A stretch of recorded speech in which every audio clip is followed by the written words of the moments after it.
Hello, everyone, and welcome back to another episode of Wild Woman Podcast. Another amazing guest, another beautiful woman who is in Ireland, because many of my guests come from all over the world, which I'm very grateful for. And my guest today is Irene Treacy. She's based in Waterford in the southeast coast of Ireland, but she travels all over the world and she'll tell us about that running retreats. She's a holistic practitioner and she specializes in helping people with Parkinson's. And I don't think I've had anyone on who is doing this work, but I do know people who suffer with Parkinson's, and it can be really debilitating and a very, very difficult journey to go on. So Irene supports clients from diagnosis through to empowerment, and she guides them to move beyond the shock of the diagnosis and live their best life. And as I said, she works internationally. She'll tell us about that, running retreats in places like Lanzarote, Italy and Mexico. And what I really like, it's interesting how the connections, sorry if you notice the light as well coming in my face. It's not that Beautiful. I've suddenly something, the light has come down on me, but it's the sun, the beautiful sun on the west coast of Ireland. If you're watching and not listening, is just shining in on my face and it's just Yeah. gorgeous. Didn't expect it. But what drew me, or the connection, which I find so interesting, like there's like a thread running through all of these podcasts and interviews. And I actually pulled a card, which I sometimes do, from my lovely Wild Woman Oracle deck before I came on. And just, it's sort of, it just sort of now I'll show it because it's sort of on, almost on the theme. It says, Weaver of the Web of Life. She's sort of, it's hard to see now, she's sort of an older lady. She's of an Mm. Indian descent, but I might as well just, and it's about the cooperation. And I think that has very much, even how I met Irene has been through cooperation and collaboration through the interviews. And we were just talking about this before I hit record. There's a whole new web of people finding each other who want to create a different type of world and a much freer love full of world full of love and collaboration and creativity and freedom to be whoever you are. And that is my passion. But I just thought this card, I'll just mention it because it's Weaver of the Web of Life, and it's grandmother spider.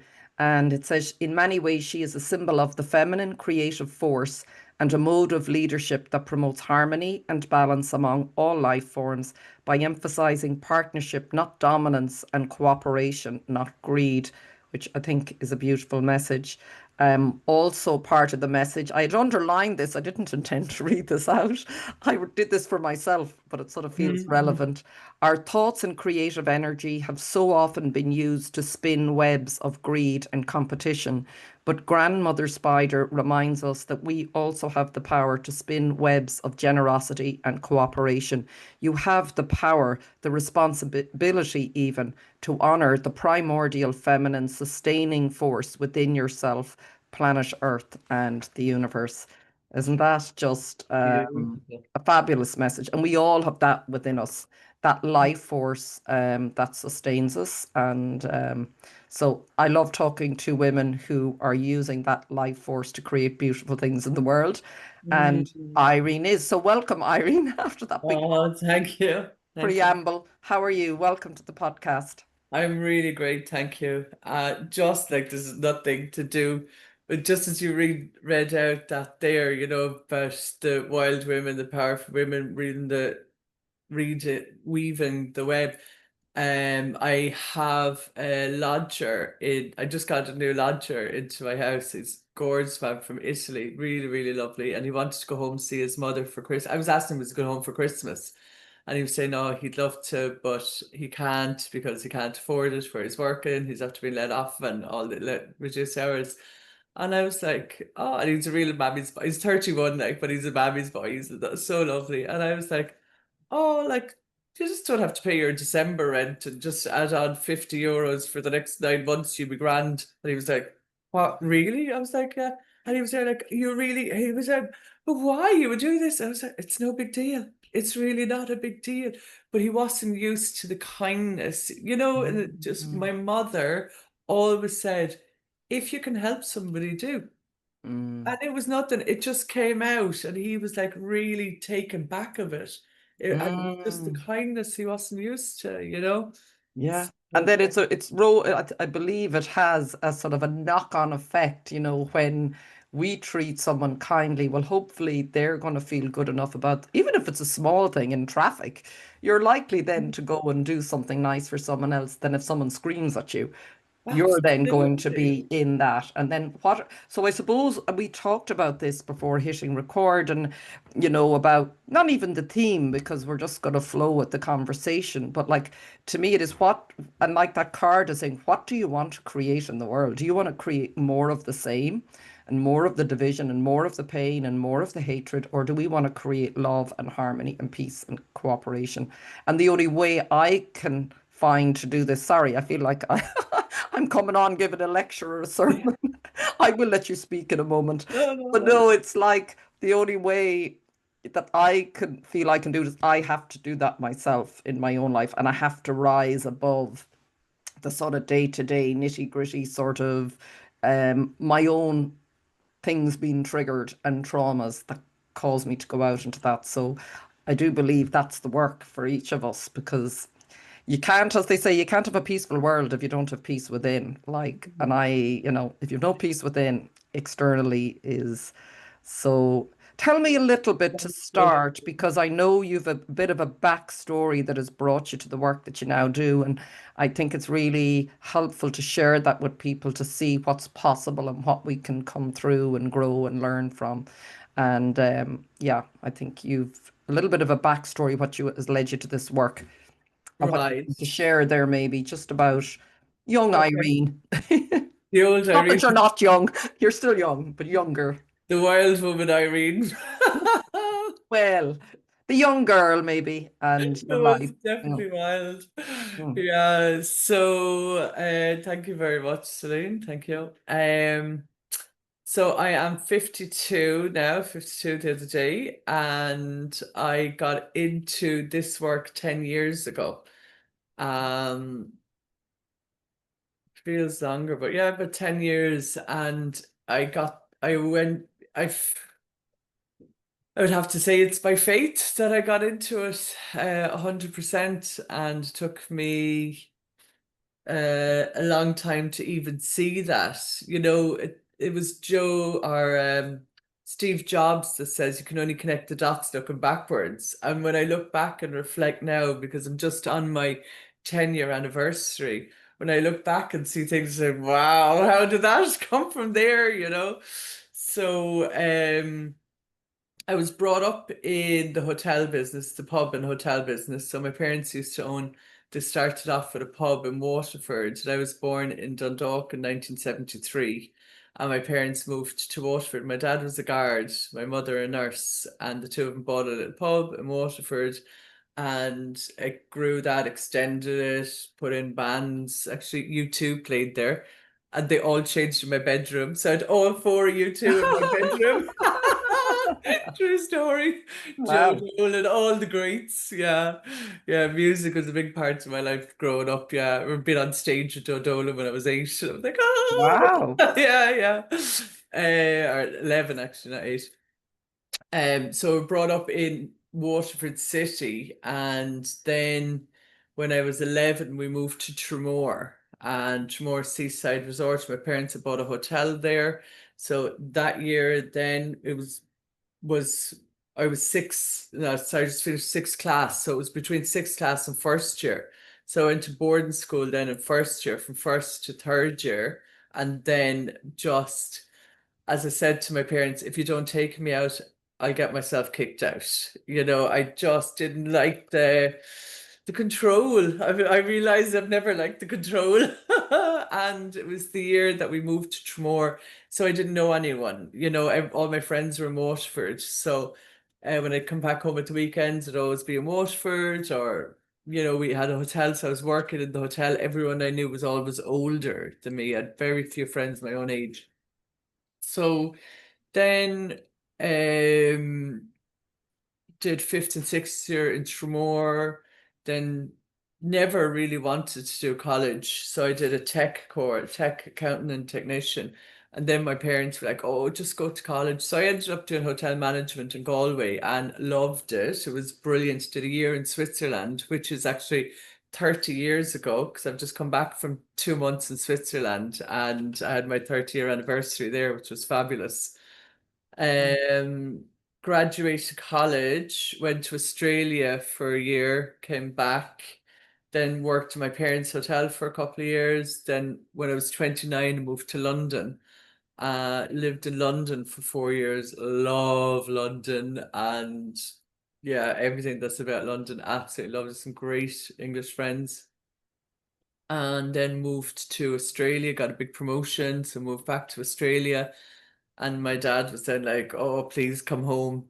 You know, the shit is hitting the fan really at the hotel. Things have gone bad. We need you back. So I came back then for about another 6 or 7, about 6 years. And unfortunately, then we lost the hotel in the recession. And yeah, things got really bad. It was like being on 7 years on a sinking ship. It was like going down. It was really, really tough. And then it went. So when it went, then I moved over to Lanzarote. And it was due to The Secret. Have you heard The Secret? You know, Rhonda Byrne's book, The Secret. Yeah, I'd be surprised if you hadn't. And Few things missed out on it, but yeah, yeah, the actually, they overall, have to actually work and do it. they keep you well, there's certain things I think they do keep out to keep you still a little bit limited, but that's anyways, that's only neither here nor it's only a little detail. But yes, I Yeah. guess what you're saying. Well, The Secret was Yeah. my first realization that I have control over myself. And Yeah. that may sound weird. So I was No, but yeah, I get that. maybe 38, maybe 39, maybe 40. What am I, 52 now? So, oh, probably about 39. And looking back again, because I'm in my 10-year anniversary, I've done so much reflecting. So I have awareness of stuff that I never even knew, you Mm, know. mm, Probably because of my trauma from growing up as a young child, I had a lot of trauma that my brain was, you know, I'm a very reactive person, not proactive. I was very reactive all my life, you know, all my life reactive. And then when I was introduced to The Secret, which in itself was through manifestation, looking for a way out of here. That's the way I was in my life at that moment, looking for a way out. And I just tell you how I came across The Secret. So we used to own the Grand Hotel in Tramore, and for a couple of years it had been going down, you know, like the council couldn't block our car park for the buses. The buses were they were always round to get parking space. It was all this blah blah blah blah. Anyway, all the tours pulled out. It's a seaside resort. We need the tour buses, you know. Then it started different things happening, blah blah blah. All this is going on, and it was like, oh my God. As I said, it was like on a sinking ship. So one day, you know, Sky, like Sky Sports and that. So depending on your venue, depending on the size of the venue, depending on the price it was. So we were 458 euros a month for Sky Sports. So I said to the bar manager, I'm not paying Sky Sports anymore. No one comes in to look at it. So we'll just take that off. But the bar manager had an old card and he said, oh, sure, I'll just put in my own card. And everyone knows if you use a domestic card in a license box, you get €1,000 on the spot fine or an endorsement in your license. Yeah, that's everyone knows that. You get these letters in every week. There's no pretending you didn't know about it. So I was just like, yeah, I don't care. I won't be paying it. Didn't bother me. So lo and behold, one day the Sky Man walks in and Mary, the receptionist goes, Sky Man here, oh, fob him off, Mary. She goes, he's not been fobbed off. Now, this woman could fob off anyone. He's on top. Sky Man. It sounds so funny. It's like he's from another planet. Sky No, Man is you here. nearly expected him someday, you know. So he said, she goes, he's not going away, Irene. And this woman, honestly, she could fob off anyone. So I said, oh, I'll send him up to the office. So he came up and I was like, oh, yeah, how are you? He goes, you don't have your license? I went, yeah, okay. So I just wrote a check, €1,000, there you go. And he was like, oh, thanks so much. He goes, normally I get a load of grief off people and all that. And I said, well, listen, I've been caught. I knew it was wrong. So yeah. So I can't even remember exactly what he said, but he was talking for a few minutes and he said something to me. And I was just like, he was kind of an older guy. I'd say he was probably 65. I'd say near around the retirement age, And I was like, oh, he's going to go back to his boss now with this bounce check because I never had I never intended on actually cashing it. So I just got this feeling he's going to think that our chat was null and void nearly. So as he was going out the door, I said, George, please don't. I said, George, just letting you know that check is going to bounce. And he was like, what? And I said, it's going to bounce. I said, I'm not paying that. I'm not paying Sky €1,000. He goes, why'd you give it to me? I said, to get rid of you. And I said, but you've been so nice. And I just said, I'm really sorry. I said, but and he goes, why don't you just pay it? And I said, because I can't afford it. And when I said I can't afford it, tears just came straight. It was the first time I had said it to anybody, not even like my boyfriend. Nobody knew, only the family knew, and a few key staff knew the trouble we were in. And I said, I pay the local milkman, the local bread man, the local veg man, the staff every week, the staff. It was like breathing every week to pay the wages. And the main thing that was bringing in the wages was the Saturday night. We'd only one busy night of the week, and it was a Saturday night. And the biggest amount of money came in between after 12:30 and 6 in the morning. So it was after hours, and I'd be instigator of the after hours and sure, come on up and party. I was that wild woman, right? So Well, I mean, wild woman, there's many sides to wild woman. yeah, It's a deeper wild woman, I mean. yeah. Oh, But anyways, getting there. yeah. And so he just said, look, it'll all be all right. It'll all be work out. He goes, I won't even tell Sky that I did that. And I said, I don't care about that. I said, by the time that goes to court, I said, it'll be long gone. Like that is not, I said, I feel like I'm drowning. He said, Irene, I promise it'll be all right. So he said, can I call in and see you next week that you're all right? And I was like, yeah, okay. So he called in the following week. We had a coffee, and he had a copy of The Secret. He said, go home and watch that with an open mind. And I said to him, with all due respect, a DVD is not going to solve my problems. And he said, please, I just ask you to watch it with an open mind. So I said, well, you've been so kind to me, I will.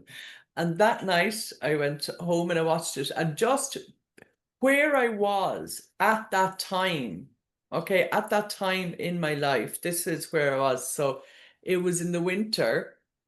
We had no night porters during the winter because we had no guest day. We had only guests from Easter to October. So this would have been in November, 10 to 9 of a Monday morning. I was going back in for another week at the hotel. So I remember putting the key in the hotel, opening the door, walking through the hotel, and it was like, and I was explaining this to my friends, it was like being razor cut open. It was like, and I was like, oh no, there was another door to go in then, and I started shaking. I was like, no, I just can't do this.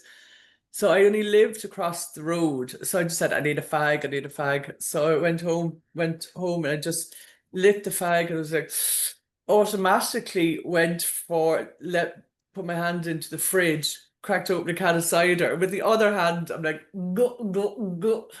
So I was realizing as I was drinking this at 10 to 9 of a Monday morning, sometimes you get that realization. I was like, oh my God, Irene, this is not good. And I'd probably tried to deny it to myself for so long. And I was just like, something has got to give. As I'm there with a fag and a can of cider, I'm like, right, okay. So it was that week that this happened on top of this. So this is the mindset I'm in. This is where I am at that moment in time, right? So your man calls in, and I said, oh, just because he was so nice, I'd pacify him nearly by watching the DVD, you know. So watching the first 5 minutes, oh, boring. Second 10 minutes, boring. I was just about to turn it off. And then it was just like, this awareness, what? I'm keeping myself trapped in my own problems. It's me. It was me, and I couldn't get over that. I was like, sure, by that thinking I could be in Lanzarote next month. That's exactly what happened. Wow. Yeah, I said, right, that's it. And then I need to sort this. So I went to, I went home to my parents because I was really in a bad way. And I was there like, this is not going to go away. This being the Grand Hotel, this problem, this, situation. And there was other stuff going on. And I was just like, I can't do this. I don't want to do this. So that And was what happened then? So wow, that's some big, it's amazing these awakening moments come, like they're sort of, everything hits the fan and, it just sounds yeah, like yeah. you get we get the warnings, we get the warning signs or the wake up calls, whatever words we always do. Ooh, And yeah. you were able to see it in all of that. So, like, I mean, that just sounds so stressful. I think back to that time of the recession in Ireland. Now, I was working in the public sector, so I wasn't really affected, but, it was just awful. Like, and just hearing you, I can nearly feel it, like that level of stress. Mhm. How did you then make that move that you ended up in Lanzarote? What happened? Well, I got on aerlingus.com and went. Oh, she's been, Well, but I what, yeah. I just recognized that this is not normal to have that reaction. And I know so many people who got caught out with alcohol and drugs, and you go just too far. I knew if I kept on moving in that direction, I could be unhelpable. So I just said, right, Irene, you need to get your shit sorted, basically. So I went to Lanzarote, and I don't know why Lanzarote. I was never really driven to Lanzarote before, but just that Lanzarote was calling me. So met a woman there. I went there, and I met a woman that was I went into a gym. So I stayed there for I went and I said to my parents, like, I need to just go get away out of here. I need to go away before the start of the next season. I cannot. I need to sort myself out. And so I went to Lanzarote for 7 weeks, and was in a gym and met this woman. I could see this woman kind of blonde hair speaking Spanish, and I was, oh, she doesn't sound Spanish. Then in the changing room could hear her speaking English. She's from Dublin. So we're just chatting away, blah, blah, blah. And I just said, oh, I'm on holiday. She was just really nice and funny. And I just said, do you want to go for lunch? So we went for lunch to the place next door. And we had, yeah, a bottle of wine. And just, I was telling her my story. She was telling me her story. It just got on really well. I think I met up with her once more for the 7 weeks. Didn't no big, just but we had a good connection. I went home, worked the season, and the following year then I went back to Lanzarote. So I knew I just loved Lanzarote from then, and I was going to set up my own little. I loved organizing events and things, so I was going to set up a little wedding business, the wedding management event system. But I ended up. So I texted her when I came back. I text. Geraldine McFadden is her name. I texted Geraldine. I said, "Hey, Geraldine, I'm back. Do you want to go for lunch?" And she rang me straight away. She goes, "Oh my God, that is bizarre." She said, "I just said to my husband only yesterday, I want to get a manager for the restaurant, and I really would love to get that Irish girl." And she goes, "And now you ring today." And she goes, "Are you actually here? You're moved here?" And I said, "Yes, but I'm not going to work at a hotel again. That is my promise to myself." And she said, "Oh, look, let's just meet for lunch." So we met for lunch and said, "Please come work for us." I said, "No, Charlie, I'm never walking in another hotel again. I just hate that business. I was traumatized from it." She Mm. said, like, "No, no, no, no, no, you'll be grand, like it'll be more a delegation space. You'll be a manager, you won't have to worry about the wages. You won't have to worry about the electricity, the heating, the leaks, the staff, the theft, all this that goes on. You won't have to worry about that. And I was like, Jesus, the way you say it, you know. And the thing of the secret was always focus on what you want, not what you don't want. Ask for what you want. Ask, believe, receive is the manifestation. Okay.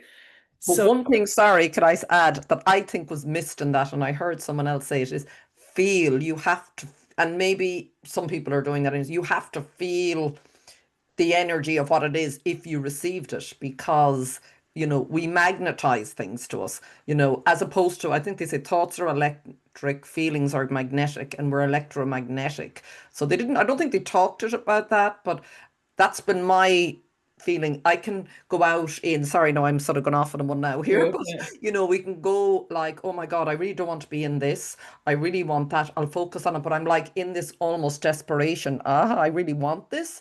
But whereas if this is for me now, I would say when I shift into the energy of, which you did obviously intuitively, oh yeah, this I can this is I feel this. Yeah, it's good. I can see it happening or feel it happening. I think that's the slight difference.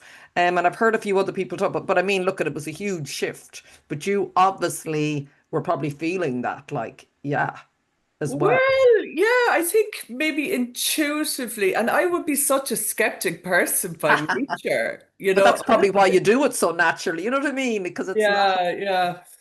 Like anyway. Yeah. even I was going out, so I was mad about this fella going out with him, absolutely mad about him. I just said, listen, I gotta get out of tomorrow. I'd already said, oh, I need to go before we started going out together. And I just said to him, if I can find a job that I can come home every six, if I go to Lanzarote, can find a job or create a job that I can come home every 6 weeks, can we still stay going out together? And he was there like, where are you going to get a job that you come home every 6 weeks? Well, the secret says don't worry about how it happens. Just know what you want to do. So if it happens, can we do it? Really like that. And he was laughing at me, going, if you can get a job where you can come home every 6 weeks, of course we can still go out, still keep going. So I was like, all right. So that was it. I was going off in my head anyway. That was my goal to do that. So then when Geraldine, she was there like, oh, please, what do you want? And I was like, no, honestly, I don't want to work in hotels. I was very, sure of that. So she said, will you come and stay in the hotel for 2 days? You can have all expenses and just give a review. Because I'd worked for Gulliver's Travel Associates as a hotel contracts manager for 4 years. So I could literally scan a hotel room like that and I would tell it. I was brought up in a hotel. So, you know, so I typed a two-page report, did no name badges, so you'd have to go, the guy with the red hair, the guy with the glasses, blah, blah, blah, blah, blah, blah, giving out this, putting money in the pocket, catching this, da, da, da, and so Geraldine's husband, I had lunch with him the following day. He wasn't supposed to come. He came down, he put the two-page report. He goes, you know this hotel better than we do. He goes, how can you tell this by just some things that they had thought but couldn't nail down? And he said, what is it going to take you to work here? So I was like, okay, well, I just said what money I wanted, done. I was like, okay, I wasn't expecting that so easy. I want to work 20, maximum 25 hours a week. If you ask me to work more than 25 hours, take it as my automatic resignation. No, will not do. And I want every Saturday off because I'm going to set up my own little, events company doing weddings. So I'll be doing weddings every Saturday. And I want there was something else, there was 5 things and 6 weeks off a week off every 6 weeks. And the two of them went, what? A week off every 6 weeks. And they're like, what do you need a week off every 6 weeks for? To go home and see my boyfriend. And the two of them are there like, what? So they were just like, are you oh yeah, the car. They said, are you going to, would that make you happy? I said, that would make me very happy. They said, when can you start?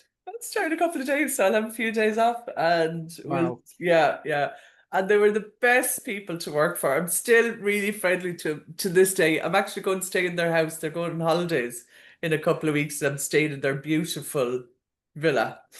Yeah, great people, really connected to great people. So I Mm. worked there, and like when my life was, even though I was in Lanzarote and I had the dream job and I was going home every 6 weeks to my lovely boyfriend and it was everything like was good. I didn't realize anything like this because I didn't know anything at the time. You have your trauma from years, and I still don't know, there's something wrong with me. What's wrong with me? There was something still there. So I was in the perfect place now for drinking because here I was, all I was doing was 5 hours, 4 days a week. I would start work at 5 in the afternoon, finish at 10.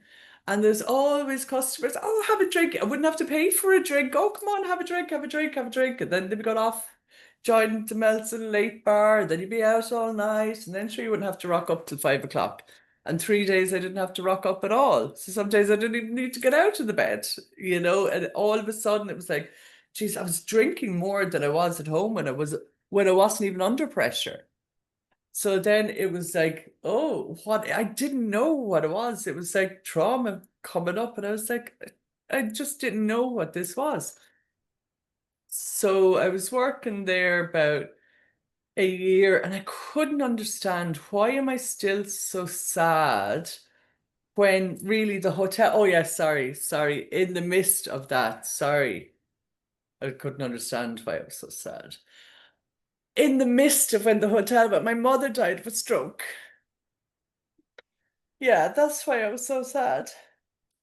And it really, really shook me. It shook me to my core. So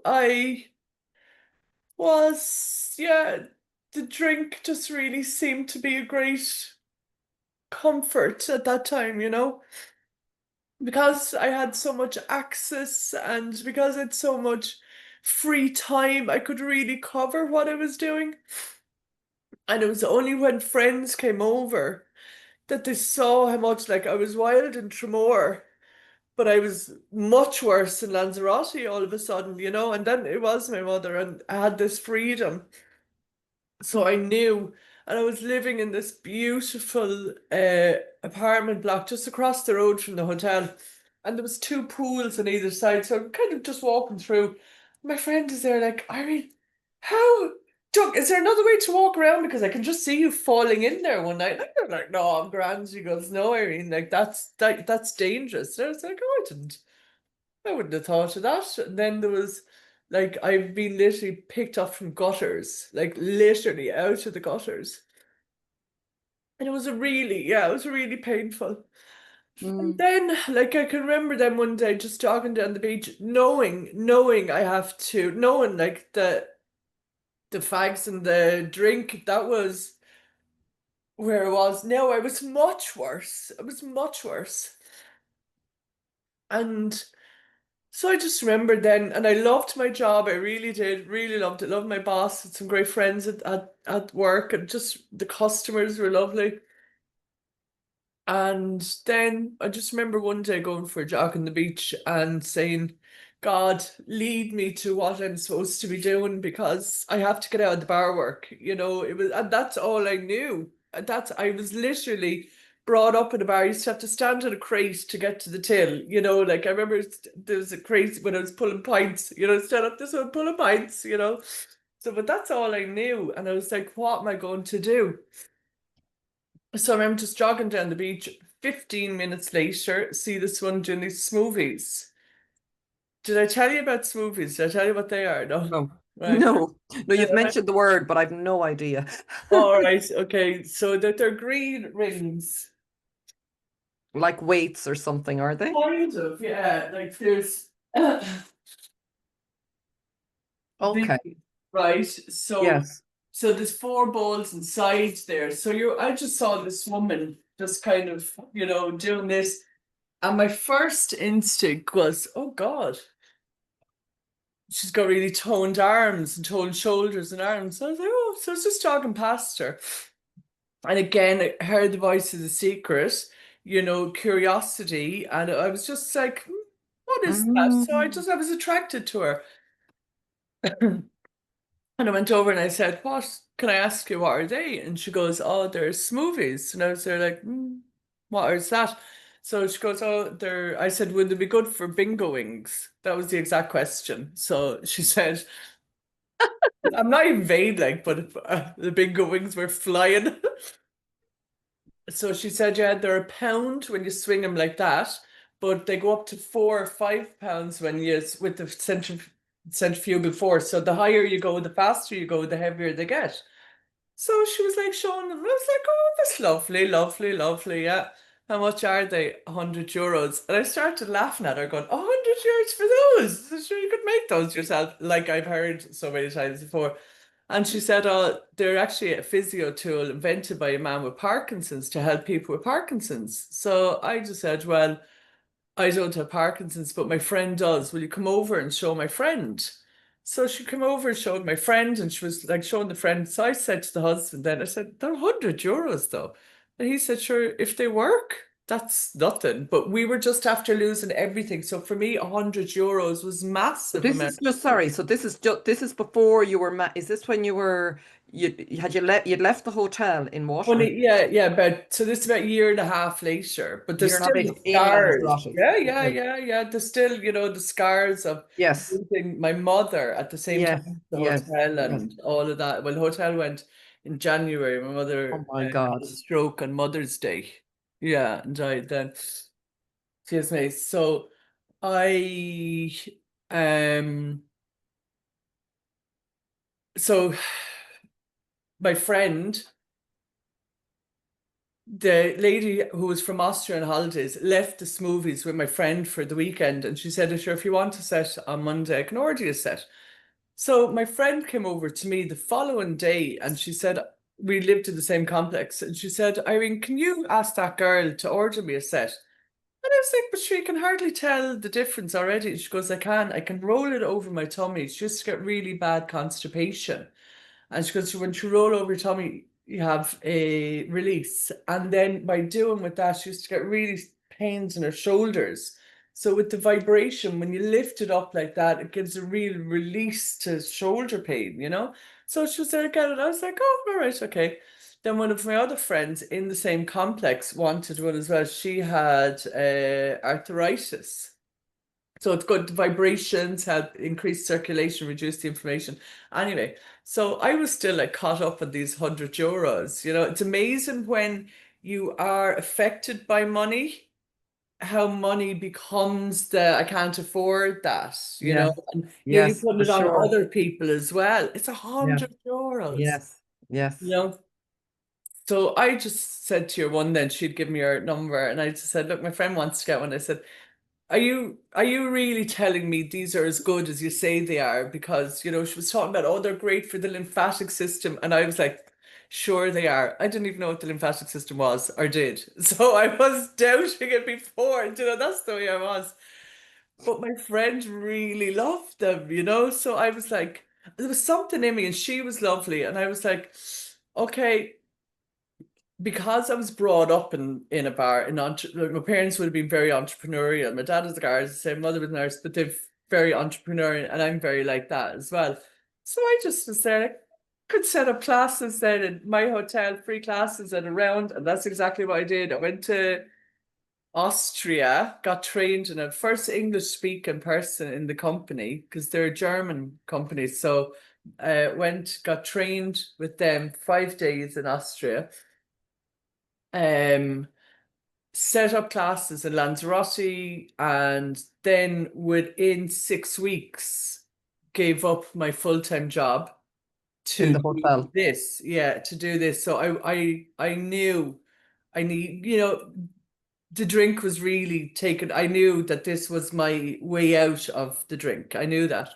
So while I was in the hotel, this guy from Cork, but was living in Lanzarote for a couple of months of the year, came up, and he used to come to my classes. You know, I used to do 3 different classes in the week, and he'd come to them all. And I would do a demonstration there and give the smoothies to people if they want to try them for the night, and they give them back to me the next time when I was in the hotel, same hotel twice a week. So anyway, this lovely guy, Niall, he'd come to class, so I got to know him quite well. When I went home then, I went home just with the intention of staying at home for 3 months after my mother died. So I came with the smoothie. So my mother died on the 1st of April. I would have met smoothies around July, I think. I think it was around July. So, oh yeah. No, maybe mitzvah was in April. I can't think anyway. I was doing it a couple of months anyway, and I went home in July, and I went to see this guy, Niall, and to see how he was getting on, still doing so. I met himself and his wife for lunch, and he said to me, Irene, I don't think you realize the power of these smoothies. And I was like, no, I do. I said, I can feel it myself. I feel the vibrations myself. And, you know, even though I won Sports Girl of the Year in 1987, I haven't done all that much sports since. So I feel Still there, just ready to it's be still there. activated again. Yeah. I was like, no, I do. I feel it myself. And he was like, he goes, what I didn't tell you, Irene, is that obviously I have Parkinson's, he said, but my brother died of suicide a couple of weeks ago, and I'm a recovering alcoholic.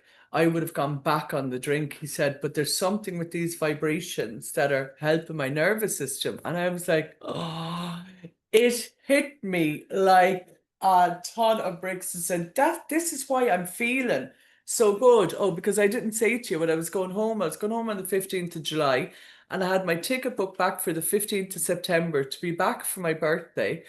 And in those 3 months, I said, I'm going to give up drink for a month just to see how that is, you know, because I had loads of meetings set up when I was at home. People were giving me the names of their physios, their doctors, I had so many connections when I went home. So I just said, don't mess this up now with drink, you know, because I'd often have meetings and I mightn't turn up or whatever, or you'd be there and you wouldn't be in the full gasp of it. So I just said, just give up drink for a month. And after the month, I was like, wow. In my whole life, I could never, I had given up drink for a month before, but it was a real, like, you know, Grit your teeth type of thing nearly. yeah, very hard. Yeah. It was like the day, you Mm. know, the maybe dry January, the 1st of February, you're locked again or whatever, you know. So I remember, so after the first month, I was like, gosh, is this what it's like to be sober? I was like, gosh, I'm going to do 3 months. So I'm going to do the whole 3 months. I'm not going to drink in 3 months. And in that 3 months, literally my life changed. My life changed. So I just said then I'd stay at home because a whole load of things were opening up for me at home, as well as staying at home with my dad. So obviously my mother died, and he, like, literally, I didn't realize how sad he was until living with him, you know, because you put on a Mm. brave face, and then, you know, Mm. so it was lovely to Mm. that special time with him. Mm. Then he was there like, geez, sorry, and you're doing great after drinking. He was great encouragement for it, you know. I said, you know what, Dad? I think I'm going to do a year. So I said, go on, Irene. So a year. Go on. What is it? Come on, Irene. Oh, Eileen. Sorry. That's I'm Eileen. thinking of the song. Yeah. Very So good. that's what I did. I ended up staying off it 3 years. Wow. Yeah, and then COVID came along. The fun. Yeah. So I just kind of, Can I ask you, sorry, yeah. just take a little pause there for a moment. When you talk about, sorry, maybe I missed this, the vibrations in the smoothies, just explain, because I'm thinking of people who might have Parkinson's or know people, and I know you do other work, so we're not going to stay exclusively on Parkinson's, but just talk about again, what is it about what's in them, the vibrations again, when you said Oh, he was yeah. explaining the impact to you, because that sounds really powerful. Yeah, and I didn't know this, so I couldn't. I just could feel it. I couldn't Yeah, explain it, yeah, and as I say, I didn't even understand what the lymphatic system was at the yeah, time. So, yeah. you don't even know what's happening. But there's 4 balls inside here, 4 ball bearings, and when you swing them, It Yeah. creates a vibration, and the vibration through the ridges of the smoothie, and the vibration then comes out through the handle. So that handle, then the vibrations activate the reflex zones. Then the vibrations travel up your arm, into your spine, into your brain, and through continuous movements, the vibrations go down through your body. So it's working in harmony with your nervous system. So when your body's in fight or flight, it's up high, Yes. Yes. and tense to Yeah. nerves like this. The vibrations relax it, and it sends calming signals to the brain that you're safe. It just brings a safety signal.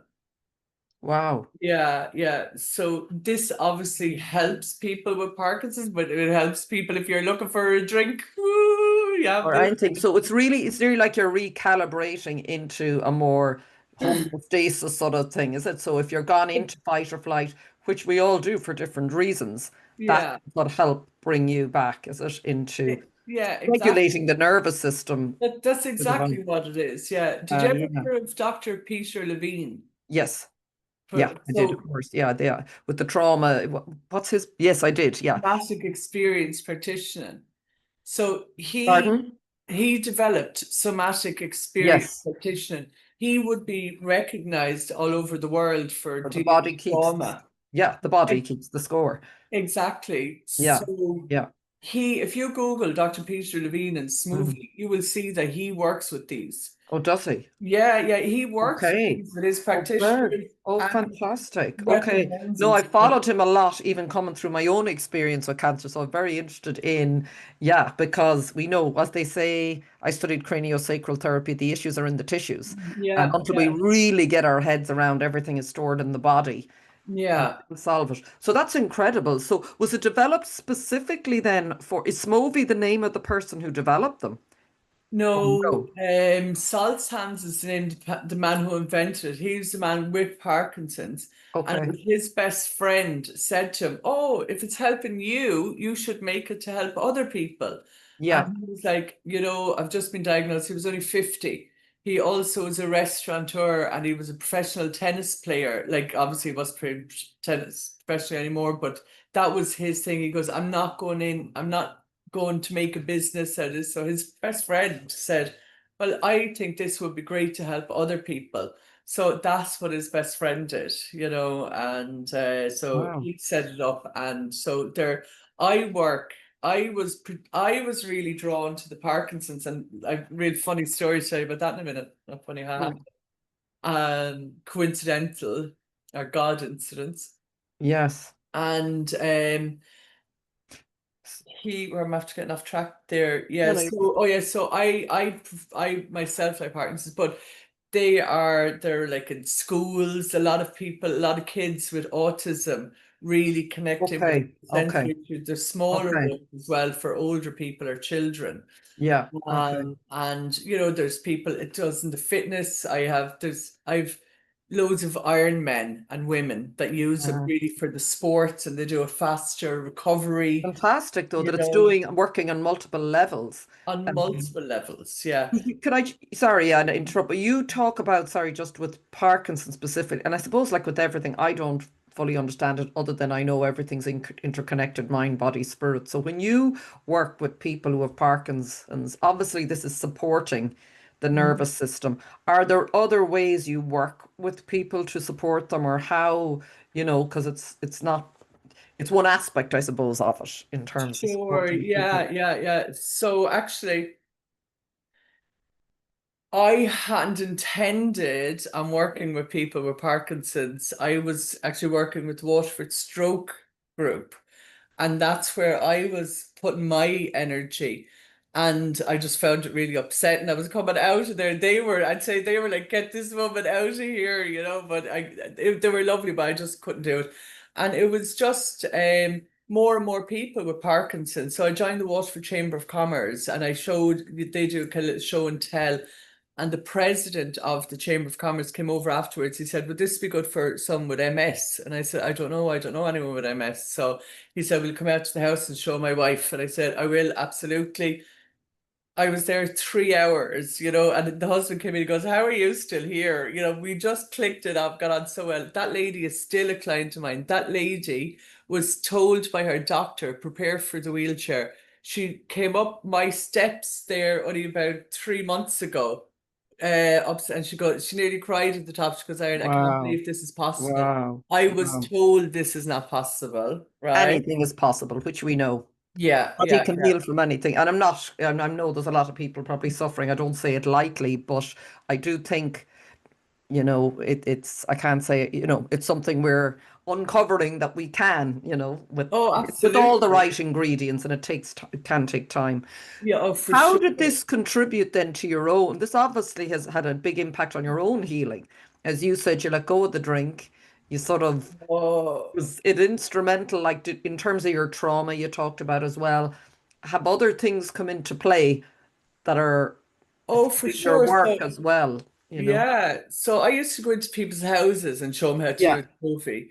Then I was in this woman's house one day and she was lovely. She goes, oh, would you like to stay for lunch? I was like, oh, yeah, lovely. So I love chatting. I love food. Why wouldn't I? So I just saw her taking the medication while we were just about to have, she made like lovely ham and cheese, mushroom cheese omelette. And I said to her, Anne, you have to take the medication half an hour early or 3/4 hour. You can't take it with your food. And she goes, oh, I always take it with my food. I was like, no, definitely it shouldn't be. And she goes, no, I never heard that, Irene. I've Parkinson's 12 years. I never heard that. And I was like, oh, Google.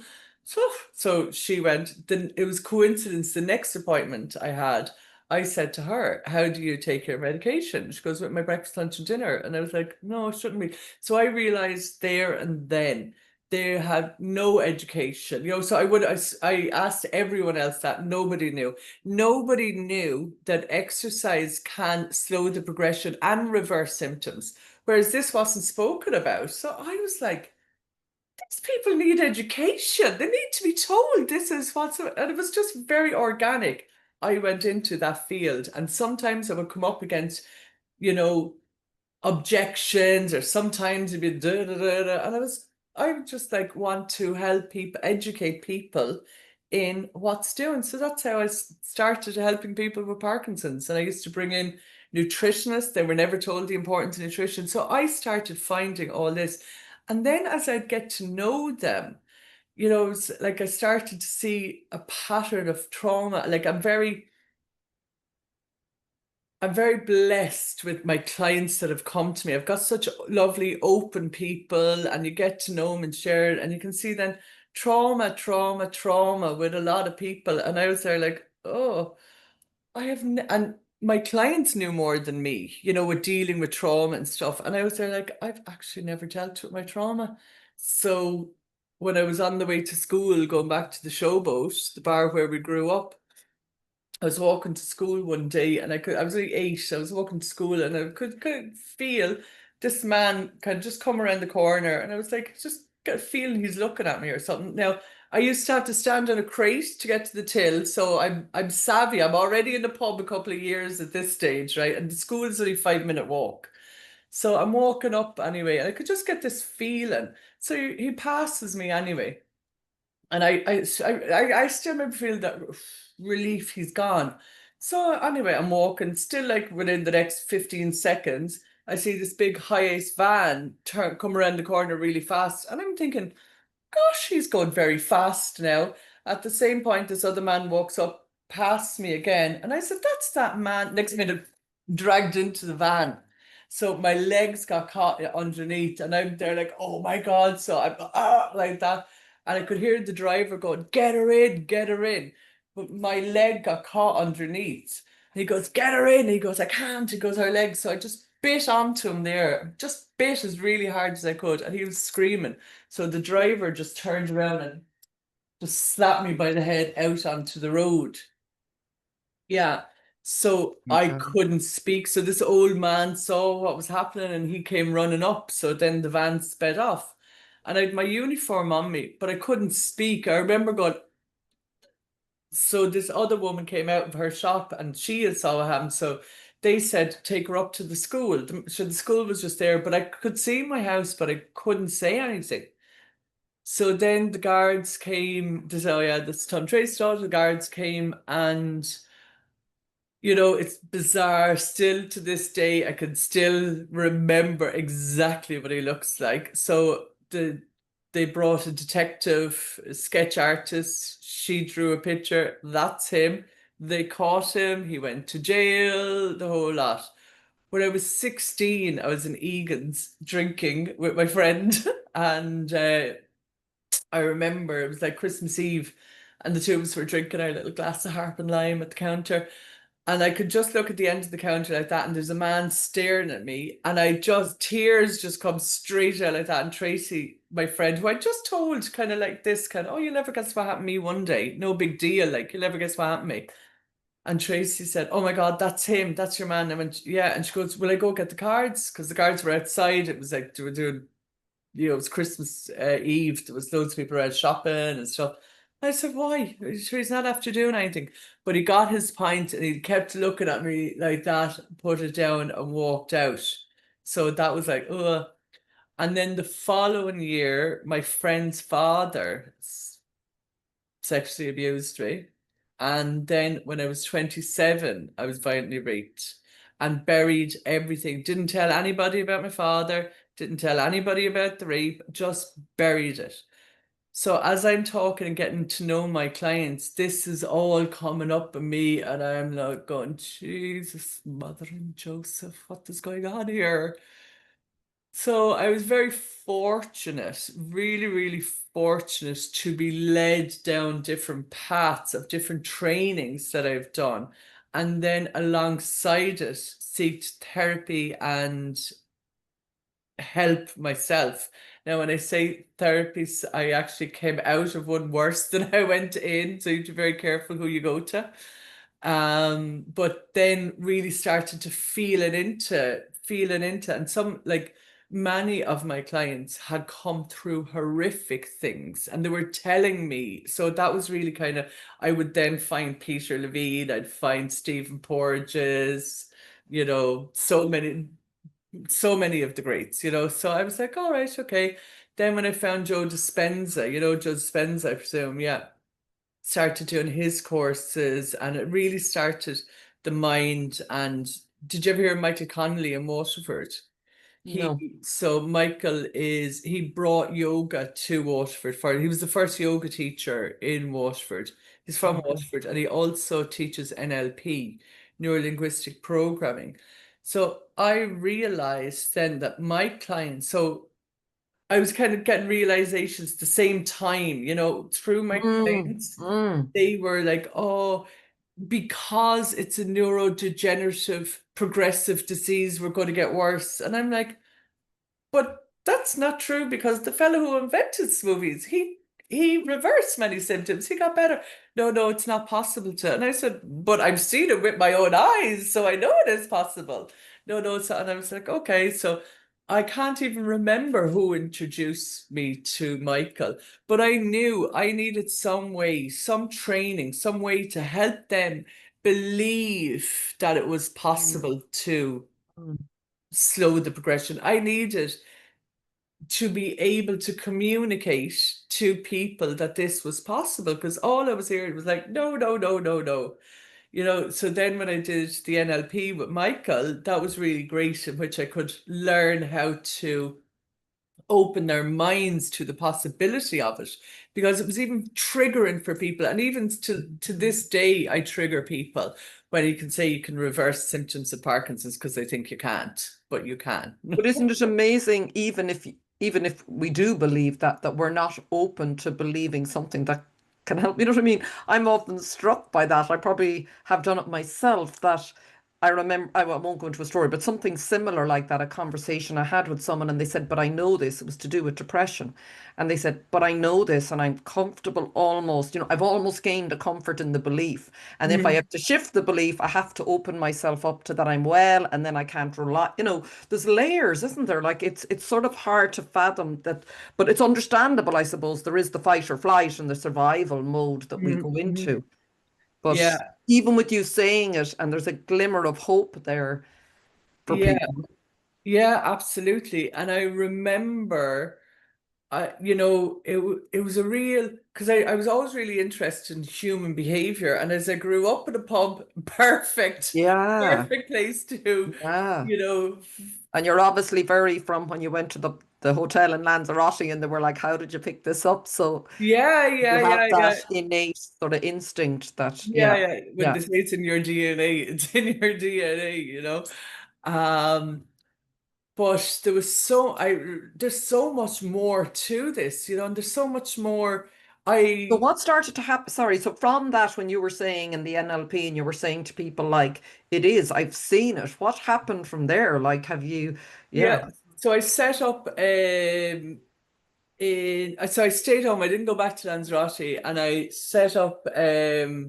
I did a yoga teacher training after that with Michael as well. So I got a studio in Tremor where I set up classes. So I was doing smoothie classes, I was doing yoga, doing stretch, doing all different things with people with Parkinson's, and you know, I've got some lovely, really lovely people that, you know, are fit and healthy, and they just want to just kind of have the crack as well, you know, have a bit of a laugh after, and yeah, just general health and wellness. And, you know, I do think the fun it's important to have a bit of fun as Yeah. well, you know.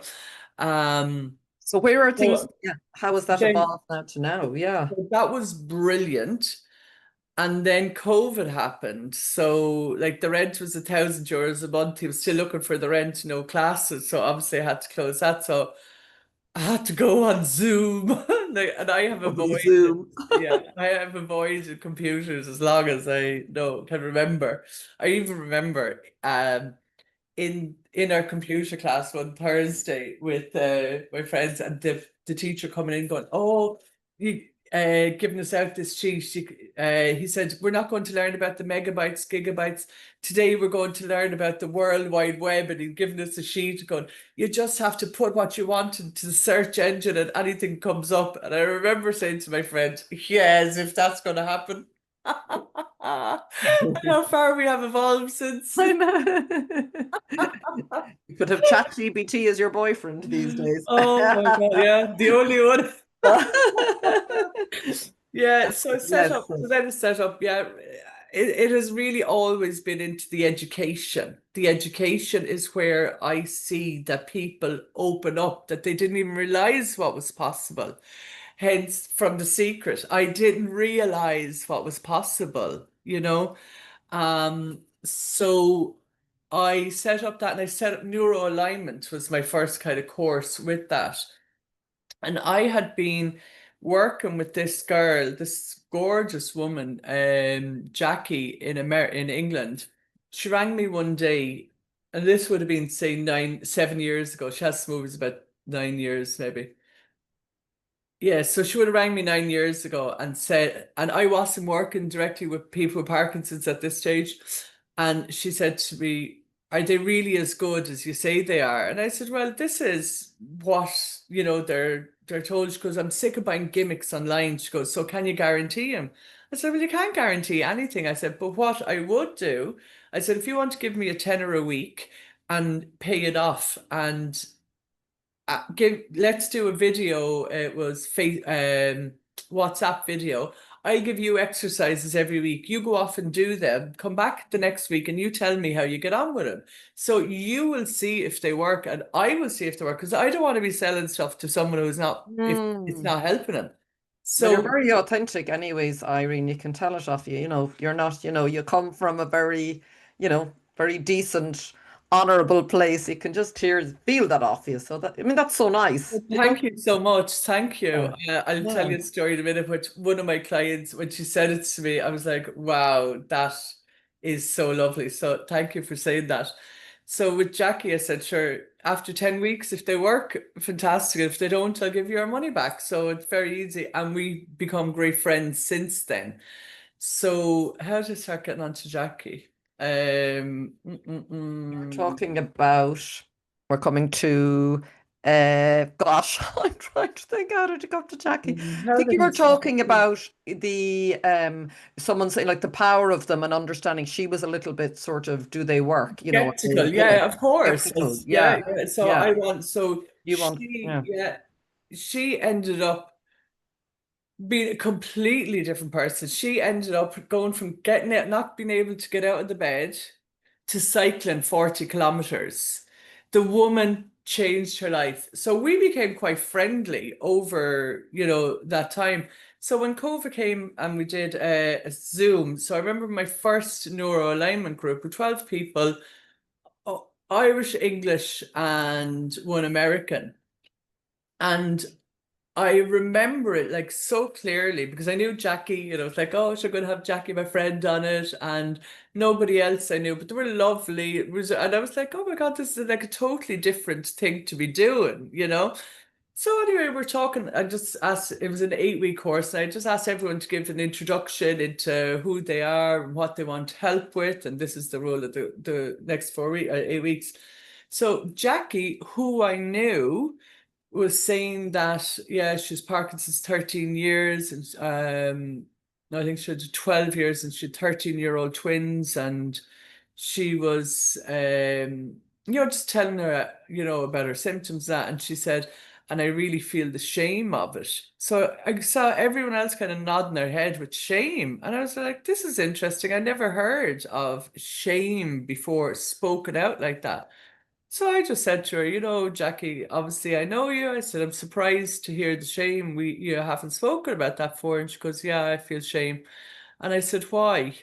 And she was like, she couldn't really answer. She was like thinking about it. And then I said, do you think somebody who's been raped should be shamed? And she was like, no, no, not at all. No. And I said, I was raped. Do you think I should be shamed? Oh, absolutely not. It has nothing to do with you, Irene. No, and how she was able to give it for me, but she wasn't able to for herself. So I said, I see that exactly the same as you, Jackie. You should not have shame. This is not a shame for you to hold. And everyone was then kind of got it. And then a guy that was on the class, there was two men. One of the men that was on it said, thank you so much for sharing that. He said, because I too was raped.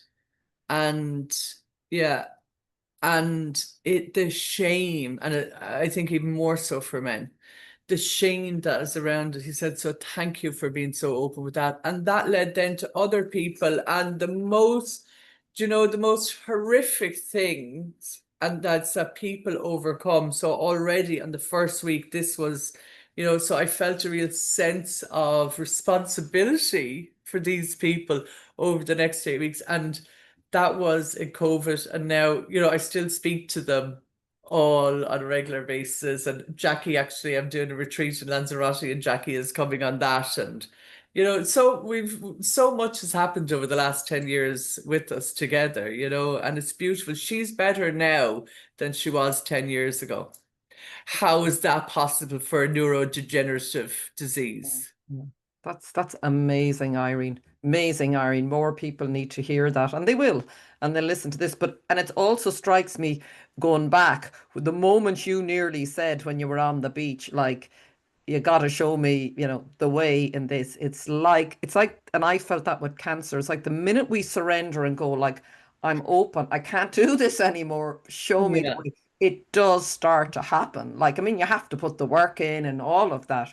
But the opportunities, like, it's just the way that you're supporting these people and educating them and helping them, and then they're coming in and supporting, that lovely Mm, symbiotic way we all interact with each other. It's the way I am on the podcast. People show up who say things that I need to hear to help me heal and grow. And yeah. it's the way we Yeah. are all. It's so beautiful to hear that. Like, so you've got a lot of healing through this, as well as obviously supporting Oh, people. completely. Like, it's been your healing journey. Absolutely. Like I only did my yoga teacher training so I could help my clients with posture and balance. I wasn't interested in yoga. I'd never done yoga before. My first yoga class was at the introduction, Michael Collins says, oh, can you introduce yourself? Say, what's your interest in yoga? And I was like, teach people how to improve their posture and balance. It was nothing to do with me. And that ended up being one of the best trainings ever. It was like, yeah. The And then, universe works in mysterious ways, because you mightn't otherwise, particularly if we dig our heels in and get stubborn and go, no, that's not for me. I think yeah, we were yeah, saying that before, hitting record, going, sometimes I feel I'm doing things and I don't know why I'm doing them. And it's never for the reason I think I'm doing it. Something else yes, comes from it. So it's that yeah. openness, as you said, the openness to what's possible. unreal. Like Michael was he really wants people to want to do it, and maybe he kind of felt my hesitancy or resistance. I don't know. Like he's very in tune. But he said, I don't pay for your first, like he said for everybody, don't pay for your first weekend. See if you really are happy, because it's a big commitment to do it. Yeah. See if you're happy to do it, if you want to do it.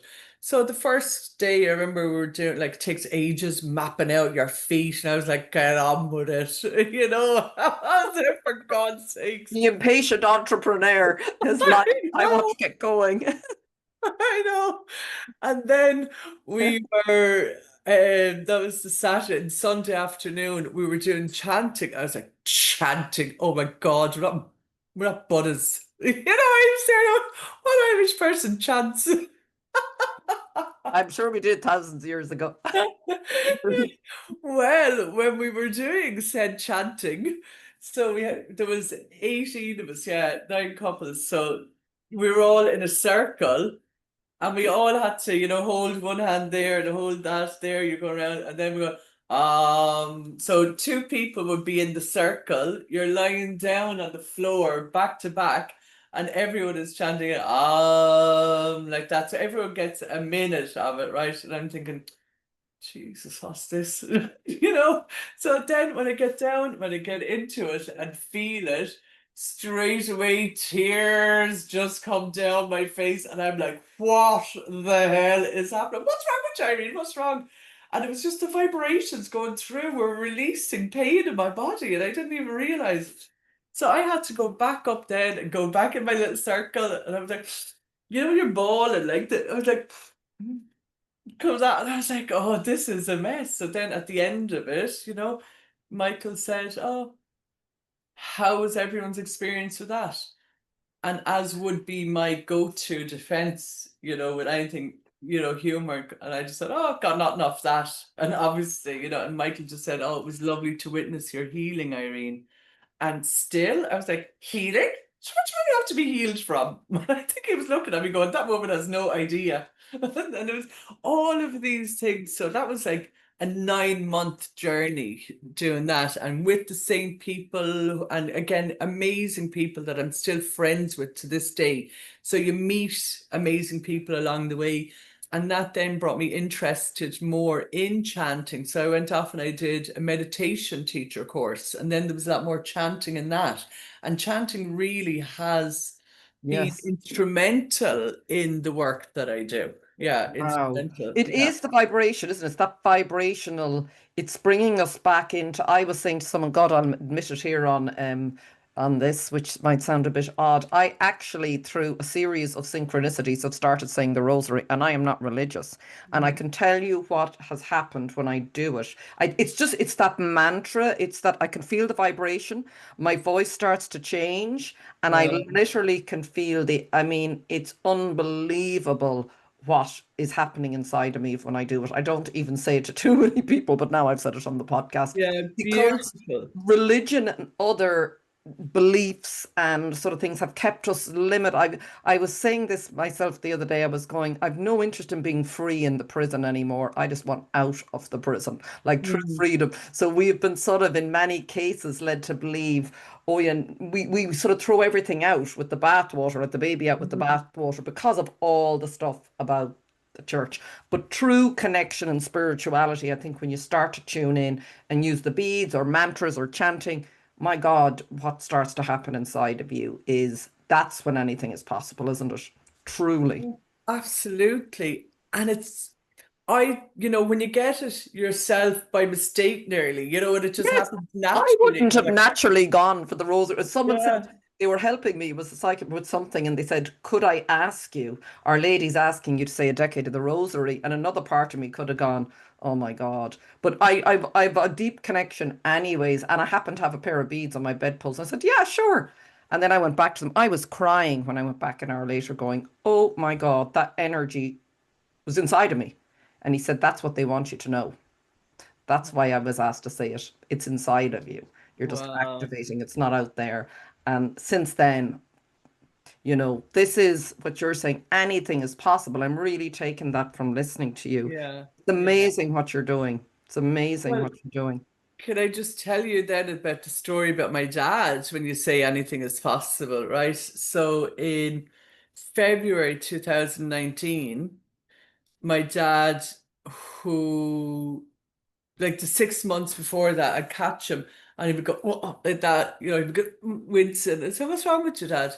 Oh, nothing, nothing, nothing. He wouldn't tell you, you know, he had a pain in his stomach. So I was bringing him to the doctor, and the doctor just kept on saying, oh, he needs to lose weight, he needs to lose weight. And I said, it's not. There's something on the inside because he's still the same weight in the weighing scales. He's but bloating up, you know, getting kind of fuller. So anyway, to cut a long story short, I asked my kinesiology friend, do you know Lorraine Elliott? No. You know, the most amazing kinesiologist. She's fantastic. And I know Lorraine because and this is again through my work that I've met the most amazing people. So I was giving courses in Waterford, helping people with Parkinson's, 5-week courses, just what you need to know is, you know, everything.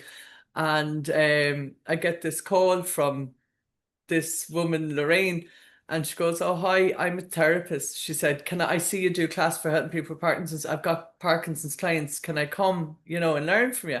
And I was like, oh my God, you know, you get that, what's it called? Self-sabotage. No, not self-sabotage. Oh, you're not, Is it I'll think of it in a minute. You know, where you're, self-doubt or something? yeah, self-doubt and oh, it'll come to me anyway. And because I was thinking, oh, you know, she's going to be judgmental or she's going to be, you know, think, oh, this is stupid or whatever. And, you know, because she was a therapist, I'm thinking if she's a physiotherapist or something, because I've had trouble with physiotherapists in the past, some physiotherapists. So I was like, oh, I said, what kind of a therapist are you? And she said, a kinesiologist. And I said, oh, what's that? And she goes, oh, I muscle test the body. And I said, you what? And she told me about it. And in my head, I was like, this one's crazy. I said, yeah, of course you can, no problem at all. So I wasn't afraid of her. I wasn't afraid to be judged by her, you know. And it ends up over the 5 weeks, she shared so much. And I was like, yeah, this woman is amazing. And actually, I ended up doing her course last year. Like, she is extraordinary. So I say, the doctor every week was just telling me to bring dad to off weight. So I asked Lorraine, would she come out and see dad? I know dad wouldn't go to, like, dad didn't understand. I said, dad, can I bring someone? Yeah, of course, yeah. A few minutes, Lorraine on the bed, she said, yeah, he has got leaky gut. Bring him for an x-ray. Brought him for an x-ray. He had to be taken straight away to emergency operations, straight away. He would have been dead like 24 hours later. So they came out even during the surgery and they said they didn't think he was going to make it. And it was like the next 24 hours for 5 days. He was in ICU with tracheostomy and the whole way down. And they were there like, oh, sorry. After 18 hours of surgery, he came out and then went into ICU and he was there. He was the longest in ICU that came out alive. He was in ICU, I think, for 5 weeks and he was in a coma for 5 days. So this is how much I believe in smoothie. When dad was in the coma and we didn't know, I was rubbing the smoothie over his body, rubbing the smoothie. Because you know when your body is in fight or flight, all the energy goes to your arms and legs and removes out the core. So I was massaging his core. So I either had a smoothie or the rosary beads in my hand. They were the two things I had in my hands that you say that. Yeah. So he was in hospital. Then they were there like, oh, he's really bad. Like to see the pictures of him, you wouldn't think he would kind of make it out. And then 6 months in hospital, one day the doctor comes in and he goes, okay, Mr. Treacy, we're going to release you. I said, so what do you mean release him? I said, he can't even get out of bed. Like he needed a hoist to get out of bed. He couldn't lift his arm, nothing. And he just said, let's get this right now. He said, the exact words he used were, your autonomic nervous system is broken. That can't be fixed. So we're going to release you. And I said, it's too soon. I said, it's only been 6 months. I said, what about physio? What about exercise? What about meditation? And he said, you're grasping at straws. So I said to him, I don't accept that. I said, I don't accept that. And he goes, you can do what you want, he said, but you need to go home and get your house disabled friendly. Now, our house is like a split level house with stairs up to it, as I was saying earlier. And I was like, surely something can be done. And he said, no, your dad will never walk again. And off he went. And the first words my father repeated was, oh my God, I'll never walk again. So I said, only if you believe it, Dad. If you believe you will walk again, you will walk. And he said, how do you know that? I said, Dad, it's your psoas muscles. It's your intestines. It's intestines that strangled him. So that's where that was coming from. I said, it's that there's nothing wrong with your legs. You just have to get the signals from your legs to your brain again, Dad. This is it. You can do it. Do you really believe so, Irene? I said, Dad, with all of my might, I believe this. What do I have to do? I said, right, we're going to start with your mirror neurons, so he couldn't even get out of the bed. So I got a chair at the end of the bed. I was like, right, Dad, when I stand up, you and your mind stand up. So, we have mirror neurons. So he's there. So he was mirroring that. So I was literally standing up and down, and bringing hands out and wide. So he was doing all of these exercises in his mind. 3 weeks later, Celine, he walked. 3 weeks later, the Oh doctors were all my saying, it's a miracle, it's a God. miracle. Yeah, Oh yeah. my God. Is that what they said? It's a They said miracle. it's a miracle. So the doctor kept on calling him. Anytime we go into the doctor, they took videos of him. They took videos saying it's a miracle. And just one point there that I remember now, when I did the meditation teacher training with a fabulous woman, Linda Power, shout out to Linda Power if you're watching. She's fabulous. And I remember it was an 8-week course down in Kilkenny. And I used to drive down every Sunday. It was like from 10 to 5. And I'd drive down every Sunday. And on the 7th week, I said to her, look, I can't, we were having a test the following week, and I said, I can't remember any of this. My dad's in hospital, and I've like literally come for peace of mind here. I haven't been really learning. And I said, do you mind if I do the course again? I know you're doing it again in a couple of weeks. Do you mind? I said, I've been just so worried about my dad. It's not going in. And she said to me something that stuck to me so well. And she said, you'll remember a lot more than you think you do. And of course, you can do it in a couple of weeks, which I did. I did it, excuse me, again. But she said, when you're worrying about somebody, you're bringing low energy, you're low frequency, it's low vibes you're sending them, and it's gone into yourself. So instead of worrying about him, see him as you want to see him. See him as if he is walking down, like I think I put in the visual of him walking down the corridor. See him walking, yeah. So see him walking as if feel. So you were talking about the feel.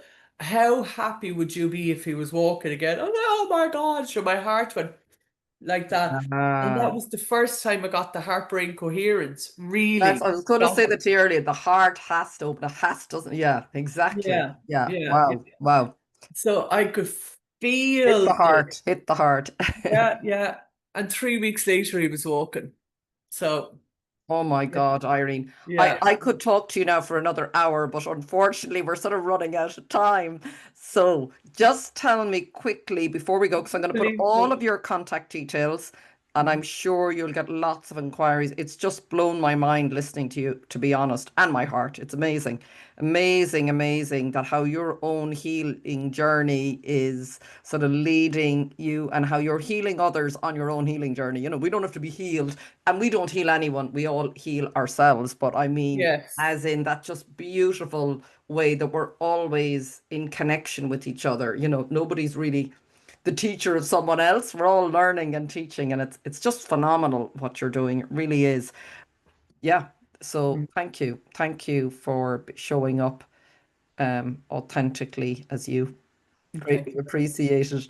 Thank Um, you. so I will put all your contact details, and Maybe you'll have me back again for Mexico. I go to I Mexico will. this Saturday with two clients to a treatment center, so I'll have loads Oh, of wow. Oh, wow. Yeah. yeah. No, it just sounds amazing what you're doing with Smovie. I really didn't understand the full extent of the work. And I love that it's so much deeper as well. You know, there's so many, you've just shared so much. So thank you. I will leave it there. Thank you everyone for listening. All of Irene's contact details will be here and do reach out. And until the next time, take care. Bye.